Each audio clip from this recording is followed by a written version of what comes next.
Angelik Caruana, il-bniedem li jgħid li tidirlu l-Madonna. Afri għaw ħafna nis aħjar minni, ħafna, ma għazdet li, ma fx. Għazdet mistoqsija għanni nistaqsija sallum għalix jena. Angelik, ir-raġel li għandu statwa tal-Madonna li allegatament tibki d-dem. Statwa li minna Angelik jgħid li joħroġ iż-żejt. Statwa li minna skont Angelik joħroġ anki l-melħ. Angelik Caruana jgħid ukoll li ġieli jidirlu l-Anġlu Kustodju u li dan ġieli qarbnu.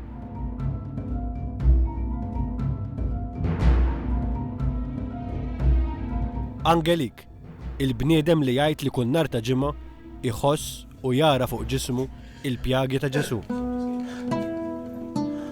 Angelik jgħid ukoll li ġieli attakkaħ ix-xitan. X'hemm wara dawn l-allegati fenomeni kollha? Jistgħu jkunu motivi diaboliċi, jistgħu jkunu għal motivi ta' erq, jistgħu jkunu wkoll motivi minħabba mart mentali, mart psikjatriku, bħal pereżempju alluċinazzjonijiet. Xarabank ilu jsegwi din l-istorja minn meta bdiet. Aktar minn 3 snin ilu. Għaddi kif rajt imma li inti għadek kifet fil-website tiegħek li wasal iż-żmien li. Kollox beda nhar 23 ta' Jannar 2006 fid-dar ta' Angelik f'Birzebbuġa. Fuq statwa tal-Madonna li kienet għadha kif xtrat il-mara ta' Angelik, allegatament joħroġ dmuħ tad-dem. L-ewwel qassis li ra l-istatwa kien Fader Ugo Cremona, patri Dominikan. U jien mort f'xi 4 ta' wara l-offsinar. Laqtitni fil-fatt l-istatwa tal-Madonna li mhijiex kbira ħafna. Il-mod kif wiċċa kien miksi b'dak li jidher li qisu demm u anki tar fuq il-libsa tagħha. L-iktar ħaġa li jiena laqtitni kienet ix-xokk li kienu fih il-familja kollha kemm huma. L-istatwa allegatament terġa' tibki d-dem dak il-lejl stess. L-istatwa tal-Madonna tittieħed il-kurja. Fil-kurja l-istatwa ddum 3 xhur u ma jerġa' jiġrila xejn.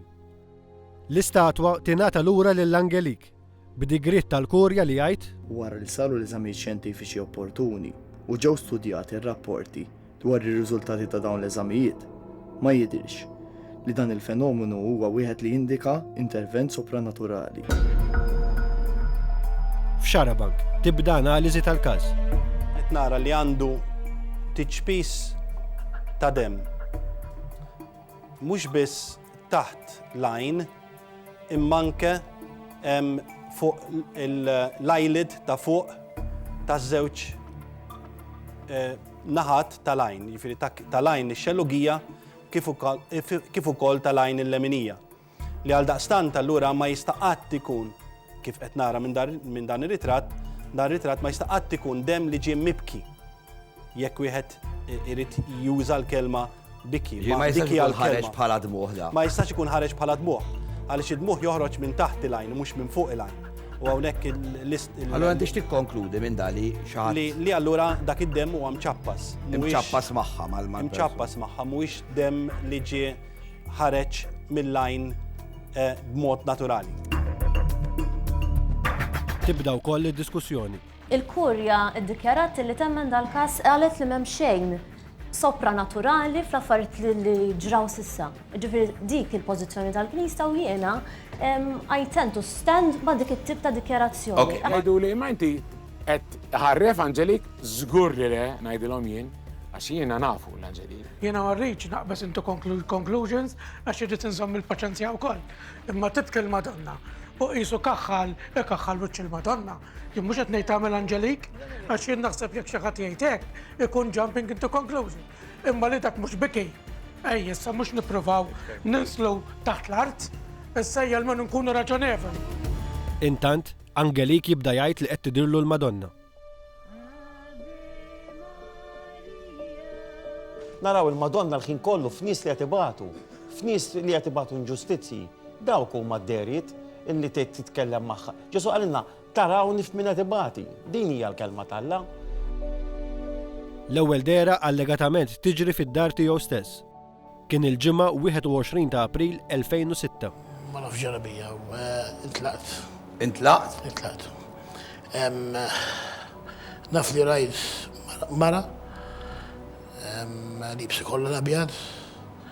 Kellna faxxa kim ċinesta ċar ħafna ma għadda ħafja ma tara sa fuq spallita xara kannella għajnija ċinesti u għaddi irrid konverzjoni. Trid konverzjoni.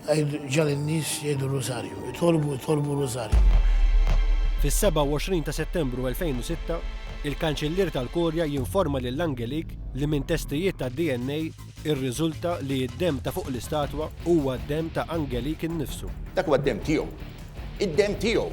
B'xi mod jekk ma sarx b'miraklu ħareġ minn ġo fieħu mar fuq dik l-istatwa, b'xi mod jista' jkun li jkun għamilha u ma jiftakarx. Xarabank kien prova jieħu reazzjoni immedjata ta' Angelik. Iżda dakinhar Angelik ma kellimniex. Fuq id-dem li kien hemm fil-gazzetta li d-dem huwa tiegħek. Ma nista' nikkumenta xejn. Imma mhux qed iżommok milli tikkummenta Angelik. Ma nista' nikkumenta xejn, please. Ma tistax xejn. Ma nistax nikkumenta xejn. Dal qed tgħidu fil-pubbliku. Ma nista' nikkumenta xejn issa, okej? Xhur wara, Angelik kien aċċetta l-istedina ta' Xarabank. U llum nilqgħu fostna magħna lil Angelik. F'Xarabank, Angelik qal illi fdera li kellu il-Madonna spjegatlu għala d-dem ta' fuq l-istatwa jaqbel ma tiegħu. Kif sirt naf bil-Kurja inħsat, però mbagħad fdera minnhom is-Sinjura qalt li jiena hekk irrid ikun. Qal is-Sinjurin għax inkella qalt li issir iktar taħwit. Jiena hekk irrid ikun dem minn tiegħek stess. Jiena sallu lina. Żgur li ma poġġiex l-ebda dem minn tiegħi jiena fuq l-istatwa. Angelik kompla jirrapporta iktar fenomeni fid-dar tiegħu. Jgħid li qed joħroġ iż-żejt mill-istatwa tal-Madonna u min inkwatru li fih ritratt tal-istess statwa. Jingħad li joħroġ iż-żejt u sabu pereżempju li ż-żejt huwa żejt li jkun hemm fil-kċina, żejt ta' żebbuġa. Ma naf żejt u żejt huwa. Nema again jista' jindika li tkun poġġejtu inti minn xi ħaġa fil-kċina tiegħek. Żejt ma poġġejx la jien u safena fi laqas la marra waqas it-tfal. Lejn l-aħħar ta' Settembru 2006, l-istatwa tal-Madonna tiġi siġillata l kollox f'kaxxa tal-ħġieġ u kemm iddum fil-kaxxa ma jerġa' jitfaċċa ebda dem ġdid fuqha. 4 xhur wara, il-ġimgħa 26 ta' Jannar 2007, jum l-ordinazzjoni ta' Monsinjur Pawlu Cremona bħala Arċisqof ta' Malta. Angelik jgħid li l-kaxxa tal-ħġieġ infaqet b'saħħa minn ġewwa u li fuq l-istatwa tal-Madonna reġa' tfaċċa dem frisk.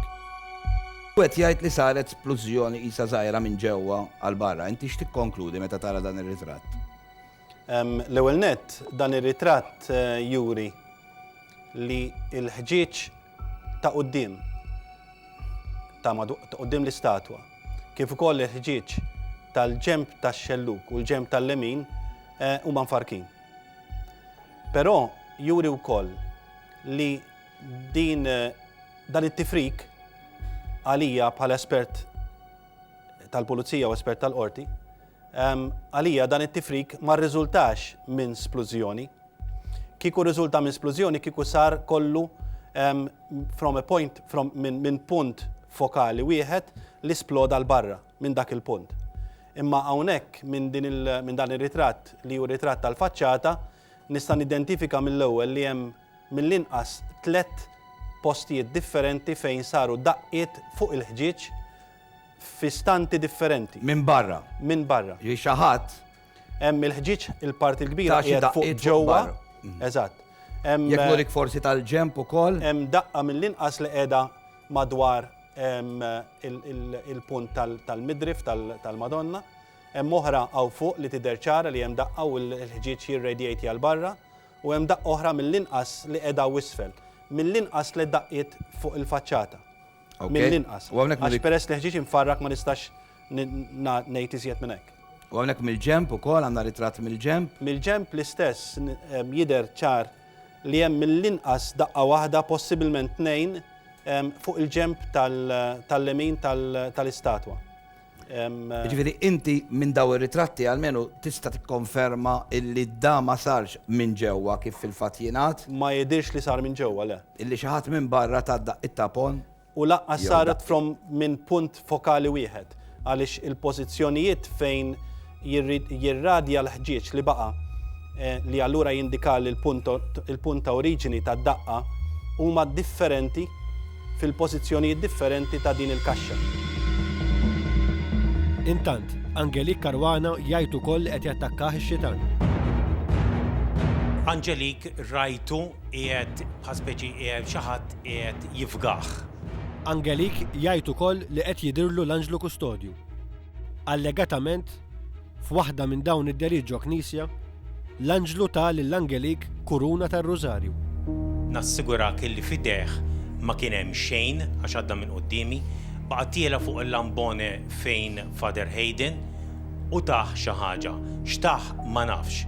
Però u fil-laqgħa ta' wara, tax-xahar ta' wara, sirna nafu li dak il-ħin Angelik taħ kuruna lil Father Hayden. Anki minn din il-kuruna tar-Rużarju allegatament joħroġ iż-żejt. Intant l-allegati deriet u messaġġi tal-Madonna ma jaqtaw xejn. Hija qalb miġuha, qalb imdejqa, li trid tixborra trinkiem, ma tħallix nittarana verxin. Qed tixi tibki hawnhekk. Jiena mhux qed għall-istatwa. Dilhom qed tiġi tibki tagħmilna appuntamenti biex tiltaqa' magħna hawnhekk.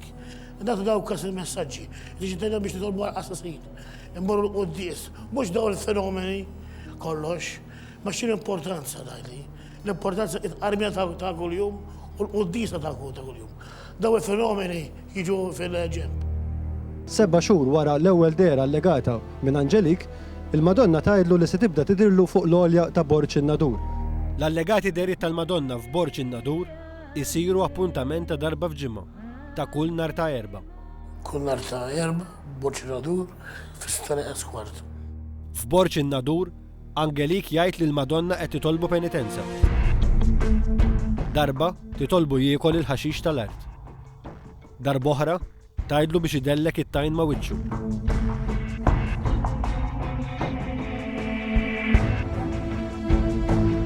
Darba oħra tordnalu jdur arkubteħ mas-salib. Tal-bombastiċi ta' kollha, tad-derit kollha, dan tagħmel l-istess bħal lurt nikol il-ħaxix indaħħilha. Dak fejn it-trionfaliżmu u l-bombastiċiżmu, Alla mhux qiegħed hemm fl-opinjoni tiegħi. Jiġifieri Alla tiegħi ġie meta sar bniedem qasħat tinduna. Fuq l-għolja ta' Borċ in-Nadur, da qed ikun suġġett għall-eżamijiet psikjatriċi wkoll. Jekk insib ħaġa li tmur jew kontra daw it-testijiet, jew hemm xi jew falsità jew manipolazzjoni, iva jiena ħaniġi u ħanesponi kollox għax jiena xjenzjat u jiena jinteressani il-verità. Fuq l-għolja ta' Borċ in-Nadur, Angelik jgħid li jkollu deriet anki tal-Anġlu. Angelik jgħid li l-Anġlu ġieli jiġi qarbu.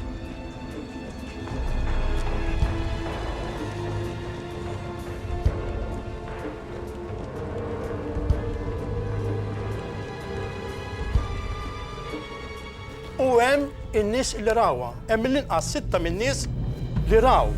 Jien ovvjament kont bil-wieqfa u dan iżel arkubtejh. Ovvjament ċara daqs il-kristall idejh għamilhom ma' xulxin u 100% idejh kienu vojta. Għajt inħares ovvjament 100%. Ok. F'dak il-ħin qed ngħid x'qed nara. Iva, ġiet l-ostja, imma l-iktar l-impressjonatni i illi l-ostja ġiet bajda bħas snow biex niftehmu tixal. Xi ħaġa illi dik lili l-iktar ħaġa li impress għaxina l-ostja kemm il-darba rajt jurġi. Imma dik li qudiem għajnejja, rajt l-ostja ma f'salt wieħed xalet. Jiena dik ma nistax nispjega li ġiet l-ostja fl-idejn vojta ħseb wara li litteralment xalet. Fuq l-istess solja u f'postijiet oħra, Angelik jibqa' jirrapporta aktar attakki tax-xitan. Fi minnhom Angelik jinqata' isu xi ħadd refaw mill-art, u għala jisuk mill-art. U tefaw b'saħħa kbira għal fuq ħajt tas-sejjieħ. Angelik kien qed bil-bastun fil-fatt, ġie għal daru, tkaxkar hekk ma' ħajt tas-sejjieħ. Nies li huma reliġjużi, ħafna drabi huma nies li huma suggestible ħafna. Suggestible jiġifieri li faċilment tista' tinfluenzhom. Da fil-li qed nitkellem jew ikun qudiemi preżenti ġifieri. ma nafx ikħat jista' x'jagħmilha. U jtajru x'ħadd tajru, ma nafx ma nara ħadd tajru jien u jgħid li jara li x'jagħtel. Gidma f'wiċċu hawn, dem ħereġ minnu, narah li ma jkunx għamilhom hu. Iġifieri da veru ta' xitan u x-xitan ikunu veru, imma meta nitfallu lil mambirek mala jitlaq għax ma jiqpax. Okay. Jew nagħmlu koruna. Lejn l-olja ta' Borġ in-Nadur jibdew imorru ħafna devoti f'pellegrinaġġi ta' talb. Fuq l-olja jiġu nies anki minn barra minn Malta. Let's ask God to invite his mother to tell us exactly what she wants. Okay. We have nothing to prove. Let Our Lady do it. Xarabank imur Borġ in-Nadur isegwi mill-qrib x'qed jiġri. Malli jasal Angelik Karwana, il-psikjatra Mark Xwiereb mill-ewwel ifittixlu biex jara għandu xi ħaġa fuq. X'ħin jasal qrib il-quċċata tal-olja, wiċċ Angelik jinbidel. Allegatament, f'dak il-ħin, Angelik jara l-Anġlu. Skont Angelik, l-Anġlu jwaslu sal-quċċata tal-olja. Saħdejn is-salib li Angelik jgħid li l-Madonna riedet hemmhekk. Angelik jinxteħet arkub teħ. Tibda allegata dera tal-Madonna. Waqt l-allegata dera, in-nies jibdew jitolbu r-rużarju. Il-psikjatra jkompli jagħmel it-testijiet tiegħu. Sissa Angelik Karwana la għandu mart mentali, la għandu mart fiżiku, la huwa taħt l-influenza ta' droga u dan qed ngħidu ma x'għamilna t-testijiet jiġifieri nista' nikkorroborhom. U ovvjament sissa hemm dawn it-testijiet u għad iridu jsiru t-testijiet barra minn Malta. Waqt it-talba tas Salve Reġina, Angelik jgħid li jara l-Madonna iddur ġol folla. Angelik jerġa' jintefar kubteħ. Angelik jitkellem. Jibda jirrepeti dak li skontu qed tgħidlu l-Madonna. Jitolbu ħafna għas-saċerdoti u l-vokazzjonijiet. X'ħin tintemm l-allegata dera, Angelik jibda jterter bil-bard. Dr. Xwiereb jispjegalna xiex. Il-muskulatura tiegħu u n-nervitura tiegħu ma jaħdmux kif suppost hawnhekk palissa u l-bart kulħadd jitried bil-balt wieħed jitried biex il-muscles jipproduċu naqas ħana biex wieħed iżomm naqra sħan. Fil-każ ta' Angelik, l-ipotezi tiegħi nirrepeti li nrid nikkonferma hija illi dan il-mekkaniżmu jieqaf. Allura t-temperatura tal-ġisem tinżel tant illi meta jerġa' joħroġ instantanjament ikollu din ir-roda kbira jitried bil-kbir biex jerġa' jiġġenera dan is-sħana. Angelik Karwana kompla jirrapporta iktar fenomeni. Kien hemm drabi fejn fuq l-olja ta' Borġ in-Nadur minħal Angelik ħarġet xewka.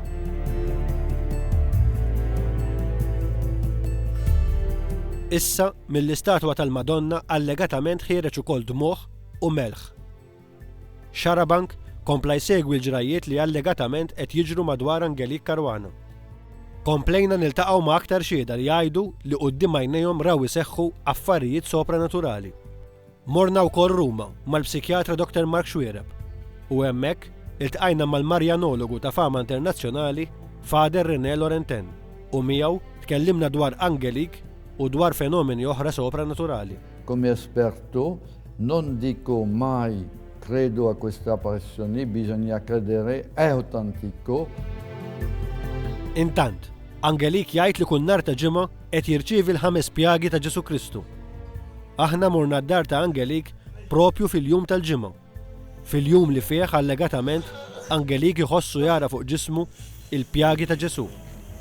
Dalwaqt nurukom fid-dettall x'jiġri hemmhekk.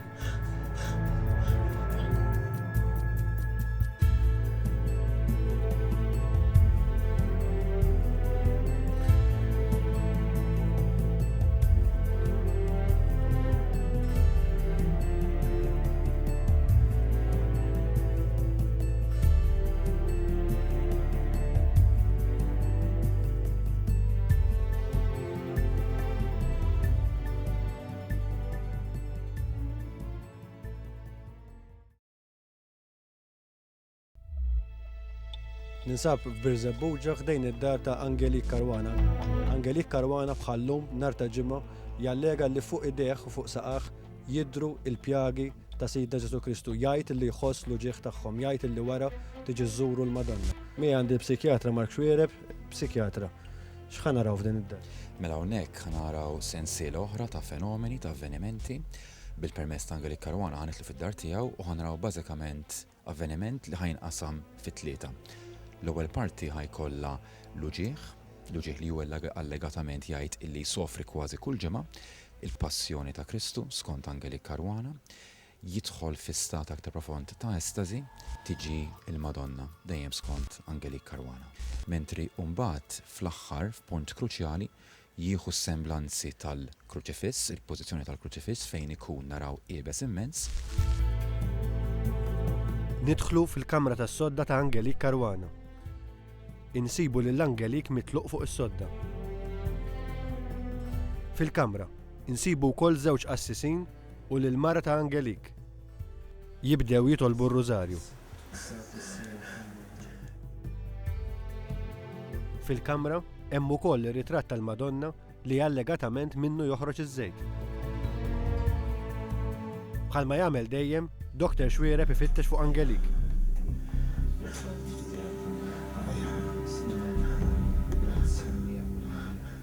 Qed niċċekkja jekk hemm xi ħaġa ġew l-ħalq jew fuq in-naħa ta' wara tal-ħalq. Dan iċ-checks nagħmluhom sporadikament, nista' nikkonferma illi m'għandu xejn moħħbi bejn il-ħanek u l-sin fuq in-naħa ta' wara tal-gerżuma jew fuq is-saqaf tal-ħalq. Dan ikunu checks, spot checks ngħidulhom milli jien u l-kollegi tiegħi ta' barra nagħmlu erratikament biex żgur ma jkunx hemm xi ħadd li jista' jgħid li daħħal xi ħaġa u ħarġet wara.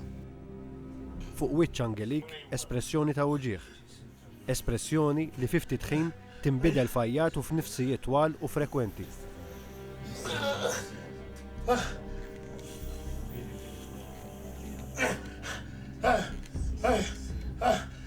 Dr. Xwiereb ikejjel il-pressjoni ta' Angelik.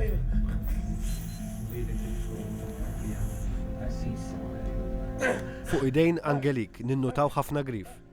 Grif li allegatament għamillu x-xitan. Dr. Xwiereb ikejjel ukoll il-ħabba ta' jnejn Angelik.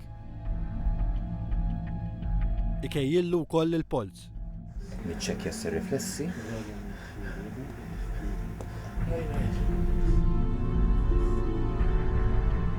Dan huma riflessi li suppost wieħed jagħmel. Dr. Xwiereb jikteb kollox.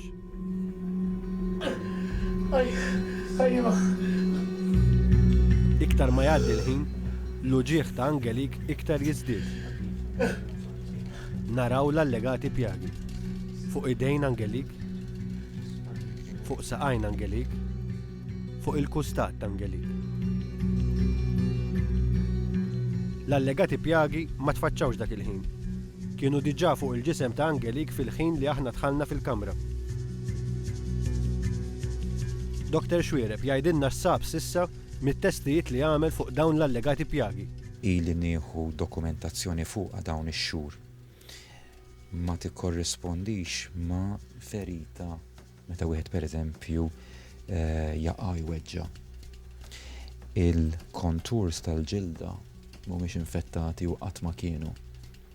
Ġifieri ma tikkorrispondix la ma xi ħaġa li hija ta' mikrobu, ta' infection, u laqqas sissa ma xi ħaġa li hija magħmula mill-persuna. Hemm kondizzjoni jgħidula dermatitis artifacta fejn ikun hemm nies illi jagħmluhom lilhom infushom.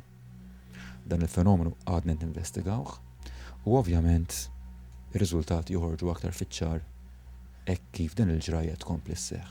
Dr. Xwiereb jgħidilna li minn dawn l-allegati pjagi ġieli wkoll ħareġ likwidu li jiġbaħ liż-żejt li allegatament joħroġ mill-istatwa tal-Madonna. Beda ħiereġ dan il-likwidu u baqa' ħiereġ. Dan il-likwidu ma waqafx, baqa' ħiereġ u hekk kif xammejtu l-konsistenza tiegħu der li kien qisu żejt. Interessanti li ngħidu li hemm konnessjoni bejn dan il-likwidu li jidher simili għal dak li ħierġa fl-istatwa u f'ritratt tal-istatwa. Però nista' nikkonferma li dana sa fejna fuq aħna ma jikkorrispondix għal xi infection jew xi ħaġa li tista' tiġi spjegata medikament. F'daqqa waħda, Angelik bħal donnu jistejqer mill-luġieħ. Jgħidulna li bdiet allegata dera tal-Madonna.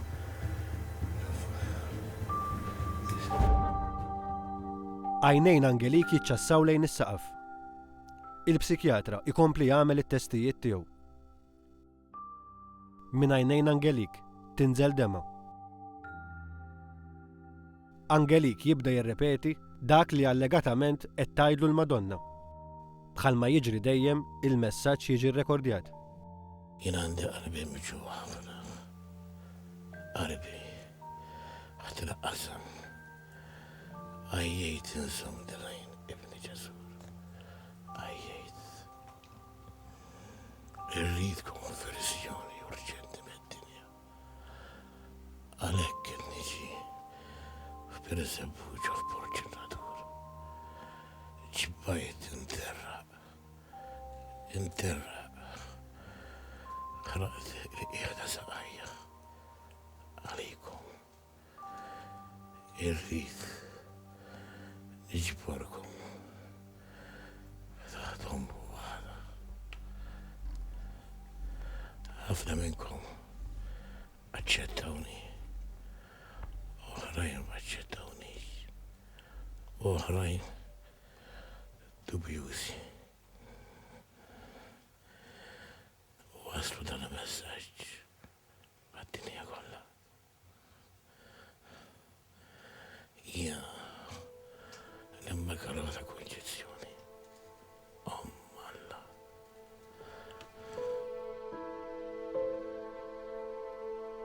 Angelik jieqaf jitkellem. L-allegata dera tintemm. U Angelik jerġa' jibda jgħajjad bluġieħ.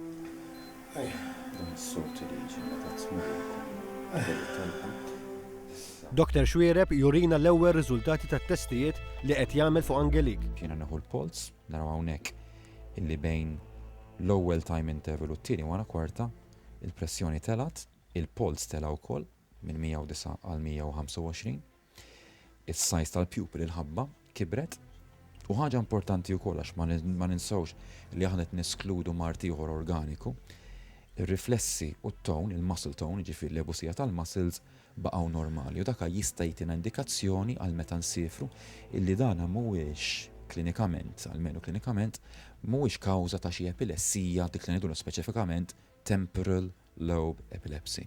U l-aħħar kolonna hija ir-respiratory rate. Fejn wieħed ir-rata ta' respirazzjoni fejn wieħed jara li qabżet fi kwarta minn 14 respirazzjoni tal-minuta għal 25 respirazzjonijiet fil-minuta. Angelik jibda jieħu nifsijiet iktar qawwija, iktar maġla. Luġieħ bħal donnu qed jiżdied. Ajma.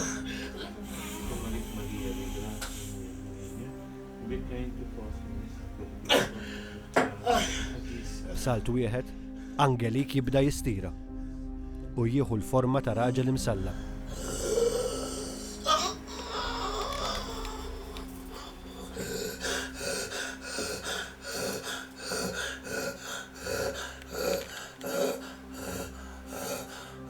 Min fomm Angelik joħroġ nifs twil. Qisu l-aħħar nifs ta' bniedem qabel imut.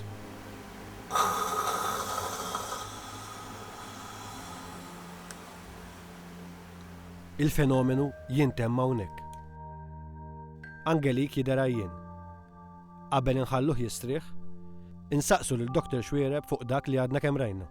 Konsistenza wkoll tidher mhux biss fin-nuqqas ta' infections dawn l-allegati marki f'saqajh fil-kustat u f'idejh, però hemm ukoll konsistenza f'din il-fażi fejn f'mument minnhom nistgħu naraw illi n-nifs iktar isir font, in-nifs iktar isir inqas frekwenti. Dak in-nifs nira nista' nxebbħu bħala tabib bħala n-nifs ta' persuna waslet fuq l-atba tal-mewt. Kif stajna naraw? Eżatt kif jieħu biex ngħidu hekk l-aħħar nifs, jibbiss u jadotta pożizzjoni qisha ta' Ġesu imsalla. Saqajh u idejh jibbiesu u jieħdu pożizzjoni qisu dieħel musmar sija fis-saqajn fir-riġlejn u fil-pols. Dan jdum ftit minuti u mbagħad ikun hemm telqa donna biex ngħidu hekk il-persuna tistrieħ. Tajb li ngħidu Norman illi din hija u dejjem rajta tieħu ħafna enerġija min-naħa ta' din il-persuna to the extent li hu jkollu bżonn jistrieħ ftit wara.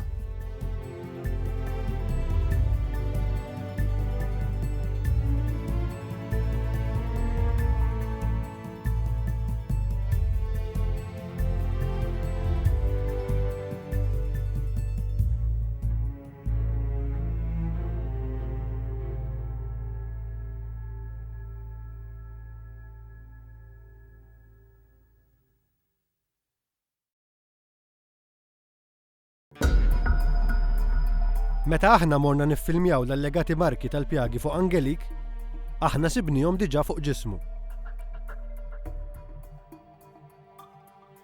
Dan Tony Minuti. Għalinna illi hu ra bajnejh l-allegati pjagi jitfaċċaw fuq Angelique meta kien miegħu fil-karozza. Batlu jdej hekk, ħareslu lej jdej hawnhekk ma kellu xejn u daqqa waħda hawnhekk daqs 2 euro cent. Il-ġilda ġiet bajda ħafna. Infetħet ferba hekk, bħal meta tara fjura tiftaħ, ħareġ il-likwidu u ħareġ id-dem minn ġo fiha. Carmen tgħidilna li darba rat l-ostja li allegatament l-Anġlu jqarben biha lill-Angelique fl-arja. Kont wara Angelique u waqaf bħalma jagħmel dejjem qabel jitla' fuq il-borġ u rajt l-Ewkaristija ġejja hekk tixal minn waraj hekk fl-arja ġifieri rajta. Raymond Vella jkun spiss ma' Angelique u esperjenza diversi allegati attakki tax-xitan fuq Angelique. Angelique fil-li nitkellem jew fil-li nara ħetej jew għal mal-ħajt jew għal mal-art fejn wadbu huma. Normalment jaħtfuh minn onqu, il-sienu ikun rid jinqala minn postu għax ikun qed jifga. Normalment. Wiċċu jiġi nirien, vjola, tjaqta' nifsu kbir, bħal bniedem qed imut l-aħħar nifs. Mat kif nagħmlu koruna. Taw l-attakki u dak il-moment ikun qed ninnota ġieli jkun imqaċċat. Li qed isiru l-ugri fuqu. U ħereġ id-dmija minnhom ħafna. Xejn, ġieli kien fis-sajf jiġi mqaċċat. U s-sabiħa ġieli kien fix-xitwa. Ikun bil-kmiem hekk. U kif jimmaterjalizzawhom huma, kif jinnexxilhom jagħmluhom mingħajr ma qattaw il-flok għax spirti hu taħt il-flok. Raymond jgħidilna li kemm il-darba raw ukoll l-allegat fenomenu tax-xewka. Ħafna minnhom ħarġulu minn taħt il-sienu, wara jorina toqba bejkien rangel. U din li darba minnhom fuq il-borġ qiegħed ħdejh eżatt hekk jien qed nirrekordja x'qed jgħid. U dan qiegħed ħdejhom u kellu ġiżrana u qed nara x-xewka qed tiġbdu ilu minn bej il-ħolqa tal-ġiżrana. Ġifieri minn ġol laħam, imma ħirġa minn bej x-xewka minn bej il-ħolqa tal-ġiżrana. Fid-dar ta' Angelique, Tony u Carmen Minuti jgħidu li raw l-istatwa tal-Madonna tiċċaqlaq, tpetpet għajnejha. Jiena l-ewwel ma eċċejja x'ħsibt li qed nimmaġina u mbagħad wara. Mbagħad jien rajt l-istess, però ma tkellim xejn ukoll ħsibt li qed nimmaġina. Però mbagħad Catherine ħarset lejja u qalt li inti qed tara xi ħaġa fl-istatwa. Qed tilibet nara għajnejha tbexxaqhom. Għad li għaxan kajin, qabel Tony għad għan kajin, u bat minn hemm ikkonfermajna li allura ma kontx qed nimmaġina. U fl-istess ħin jimmaterjalizza żejt minn Madonna u anke melħ. Waqt allegata dera fid-dar ta' Angelique, Dorin tgħidilna li ħasset qid il-Madonna tmissa. Kien hemm dera privata d-dar ta' Angelique u qalt li xi affarijiet is-Sinjura u tatni kuraġġ ukoll. U qabel kienet se titlaq, qalt li biex nagħmel idejja fuq Angelique. Issu jaqbdi l-idea hekk. U jien għamilt idejja hekk. Ħassejt id oħra tiġi minn quddiem u għafsiti li 3 darbiet. Ħarist, ngħid li ma kienx ta' Angelique, għax kienet kontra id Angelique, u għafsiti li 3 darbiet. U kienet id il-Madonna, ġifieri id tal-ġisem bil-laħam u tad-demm, ġifieri nista' nispjega jiena u id Ħassejt sħana ta' id ta' vera. Ija, mhux sħana biss, fiżikament, qafsiti li 3 darbiet.